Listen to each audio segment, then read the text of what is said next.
তো ভাইরা দেখতে পাচ্ছেন আপনারা অসাধারণ সুন্দর একটা দৃশ্যের ভিতরে নিয়ে আসলাম আপনাদেরকে। আর এরকম সুন্দর সুন্দর ভিডিও পেতে লাইক কমেন্ট শেয়ার করে রাখবেন। আমি ডিজে শরীফ শিকদার।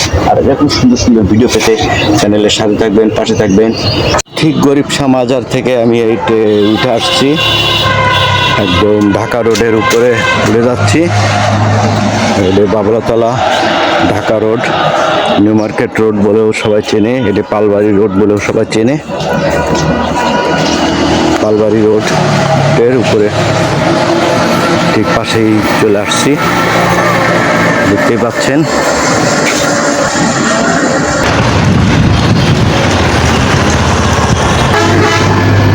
এটা হচ্ছে বাবলাতলা মাইক্রো স্ট্যান্ড, আর এদিকে চলে গেল পালবাড়ি। আমি ঠিক শাহ মাজারের থেকে ঠিক চলে আসলো এই রাস্তাটা, এটা চলে আসলো গরিব শাহ মাজারের থেকে একদম এই ব্রিজের উপর উঠলো। আর দেখতেই পাচ্ছেন আপনাদের মাঝে নিয়ে আসলাম গরিব শাহ মাজারের থেকে ঠিক এই সাইড থেকে চলে আসলাম এই পর্যন্ত। পাচ্ছেন ওই যে উঁচু বিল্ডিংটা দেখা যাচ্ছে, ওখানে গরিব শাহ মাজার। আর এটা হচ্ছে নদীর ওই পার।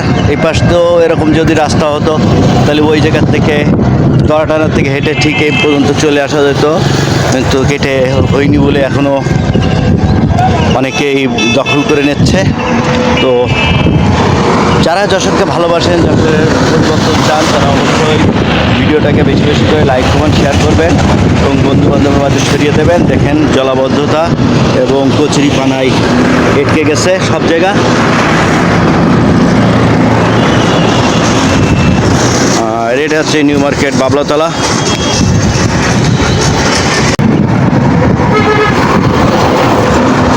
নদীর ওই সাইড থেকেও যদি এরকম একটা রাস্তায় ওই পাশ থেকে একদম গরিব শাহ ক্লিনিকের গা দিয়ে একদম নদীর পার ঘেঁষে যদি এ পর্যন্ত এসে পৌঁছতে হতো তাহলে আরও সুন্দর হতো পরিবেশটা।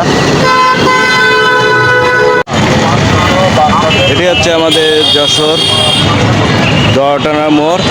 আর এই দেখতে পাচ্ছেন এটি হচ্ছে কেন পার্কের দৃশ্য, বুড়ি ভৈরব। ঠিক এরকম রাস্তা চলে গেছে একদম এই গরিব শাহ মাজারের গা দিয়ে সোজা ঢাকা রোডে যে উঠলো। আর এটা হচ্ছে ঠিক সদর হাসপাতালের সামনে দিয়ে দেখেন এই পাশ থেকে কোনো রাস্তা নেই। তো এই পাশ থেকেও যদি রাস্তা হতো এটা দিয়েও ওই ঢাকা ব্রিজে উঠা যেত। আমরা গরিব শাহ মাজারের অমনি যে ঢাকা ব্রিজে উঠছি সেই ভিডিওটা আপনাদেরকে দেব, দেখবেন এবং কমেন্ট করবেন, একটা গঠনমূলক কথা বলবেন।